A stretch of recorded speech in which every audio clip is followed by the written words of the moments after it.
Hola a todos. ¿Hace un poco de física? Hoy vamos a hablar de las fuerzas, las cuales nos van a permitir hacer cambios en el estado de movimiento de los cuerpos o también vamos a poder deformar con ellas dichos cuerpos. Si tras ejercer una fuerza a un cuerpo, este se deforma y al retirarle la fuerza no recupera su forma original, sino que se mantiene con la forma que le hemos dado tras la fuerza, decimos que tenemos un cuerpo plástico, como por ejemplo la arcilla.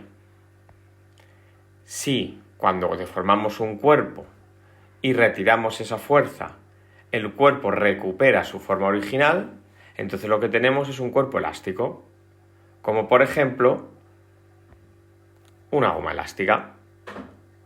Y tenemos que tener en cuenta que las fuerzas no son propiedades de los cuerpos. Es decir, una fuerza no se tiene, sino que una fuerza se ejerce o se aplica. Hablemos ahora de las fuerzas de contacto y las fuerzas a distancia. Las fuerzas de contacto son todas aquellas que requieren un contacto directo físico entre los dos cuerpos que interactúan, como por ejemplo golpear un balón. Y las fuerzas a distancia son aquellas en las que no se requiere un contacto directo entre los cuerpos que interactúan, como por ejemplo puede ser la atracción de un imán con respecto a unos cuerpos metálicos de hierro. Otra clasificación de las fuerzas puede ser dependiendo de su naturaleza. Y tenemos, por ejemplo, las fuerzas gravitatorias, que están relacionadas con la masa. Estas fuerzas son fuerzas a distancia, de atracción y débiles.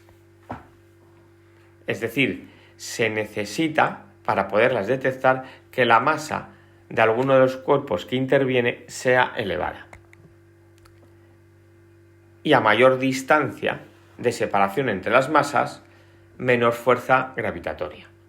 Luego están las fuerzas electromagnéticas, que están relacionadas con la carga eléctrica de los cuerpos.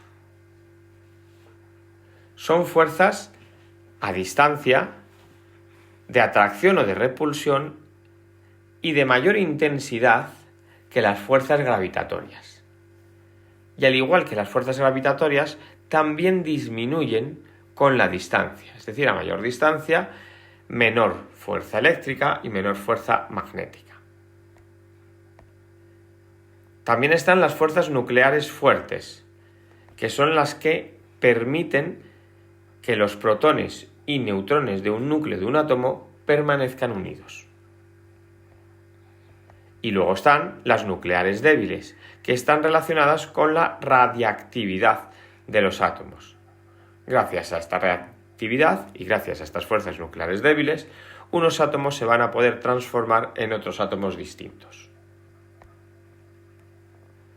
La fuerza es una magnitud vectorial. Recordamos que una magnitud es un vector cuando además de su valor numérico, su intensidad o módulo, nos interesa conocer su dirección y sentido. Y su efecto va a depender, aparte de su intensidad, de su valor numérico, de esa dirección y de ese sentido. El punto inicial a partir del cual comienza esa magnitud se le llama punto de aplicación. Las magnitudes vectoriales, como puede ser la fuerza, se representan con flechas. La punta de la flecha nos indica el sentido de esa magnitud, en este caso, el sentido de la fuerza. La longitud de la flecha, su módulo, su valor numérico. La recta en la que está colocada la flecha que representa la fuerza, nos indica la dirección. Las fuerzas se miden en newton, es decir, la unidad internacional de la fuerza es el newton. Ahí tenemos, por ejemplo, una fuerza de 5 newton. Por lo tanto, si represento otra fuerza con esta longitud, podremos decir que vale 7 newton porque es más larga.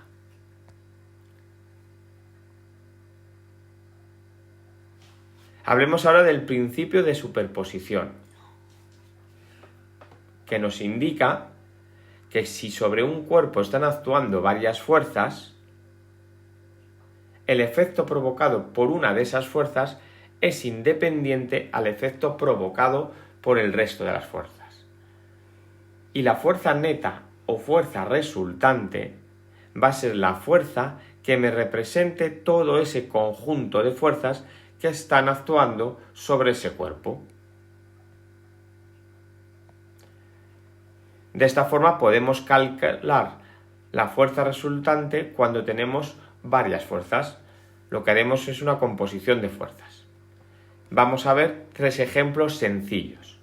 Si tenemos varias fuerzas que están actuando en la misma dirección y sentido, la fuerza resultante será la suma de esas fuerzas. En este caso, 3 más 4, por lo tanto la fuerza resultante será 7 newtons. Y tendrá esa fuerza resultante la misma dirección y sentido que las fuerzas originales.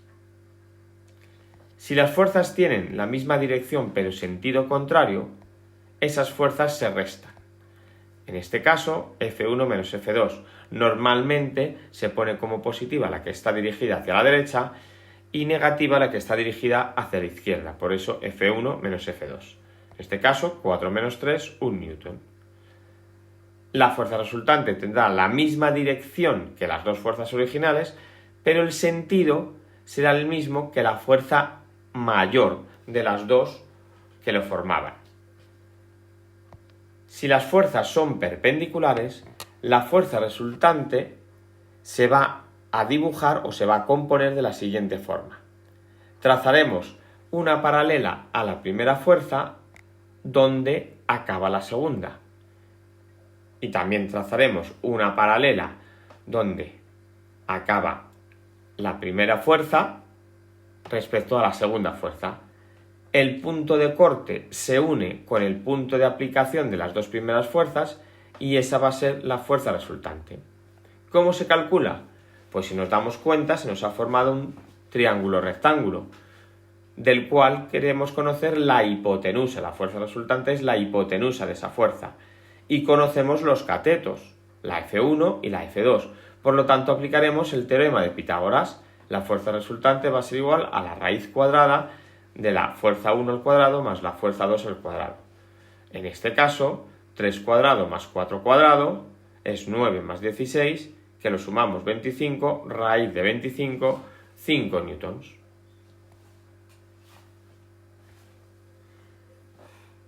Hablemos ahora de fuerzas cotidianas, fuerzas con las que convivimos diariamente. Por ejemplo, el peso es la fuerza de atracción que ejerce el centro de la Tierra sobre los cuerpos que están en ella. Y se calcula multiplicando la masa por la gravedad.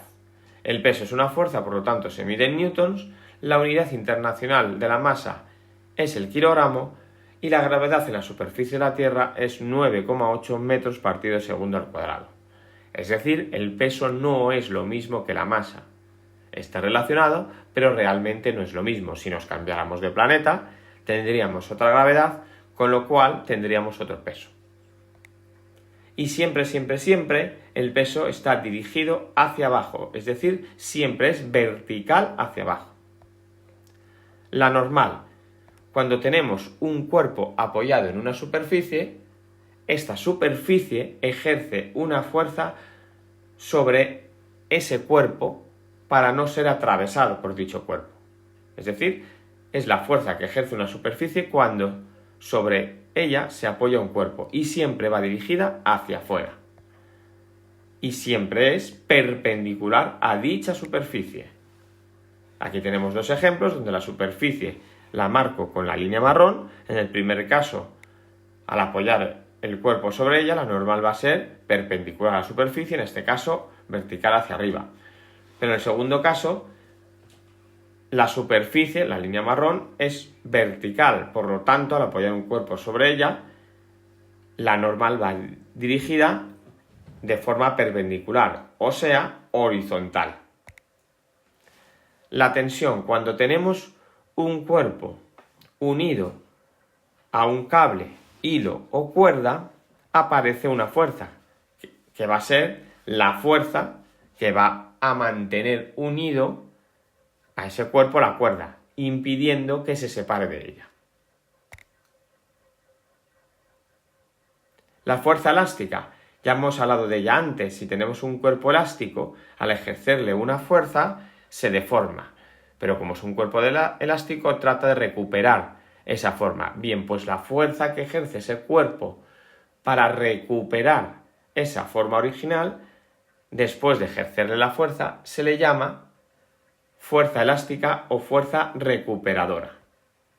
Ahí tenemos un ejemplo, un muelle que se ha estirado mediante una fuerza F, la verde, y aparece, por lo tanto, por ser un cuerpo elástico, una fuerza recuperadora o elástica tratando de recuperar la forma original, tratando de comprimir. Es esa fuerza que os pone ahí en color rojo. Las fuerzas de rozamiento. Cuando tenemos dos cuerpos en contacto, es decir, que están rozando uno sobre otro, aparece una fuerza de rozamiento que siempre es contraria al deslizamiento, al desplazamiento. Por ejemplo, si tenemos ese cuerpo que marcamos que se está moviendo hacia la derecha, cuerpo apoyado sobre una superficie, y queremos que se desplace hacia la derecha, va a aparecer una fuerza de rozamiento contraria a ese desplazamiento, es decir, esa fuerza irá dirigida hacia la izquierda. Y el empuje. El empuje es una fuerza que aparece cuando sumergimos un cuerpo en un fluido, siendo los fluidos líquidos o gases. Esa fuerza que aparece va a ser siempre vertical hacia arriba. Ahí tenéis dos ejemplos, el submarino metido en el agua, la fuerza amarilla es el peso y la fuerza empuje vertical hacia arriba, y el caso del globo, que está sumergido en un fluido, el aire, que es un gas, la fuerza peso la tengo marcada hacia abajo, vertical hacia abajo, y la tengo en verde, y el empuje vertical hacia arriba en rojo. Y con esto y un bizcocho, hasta luego.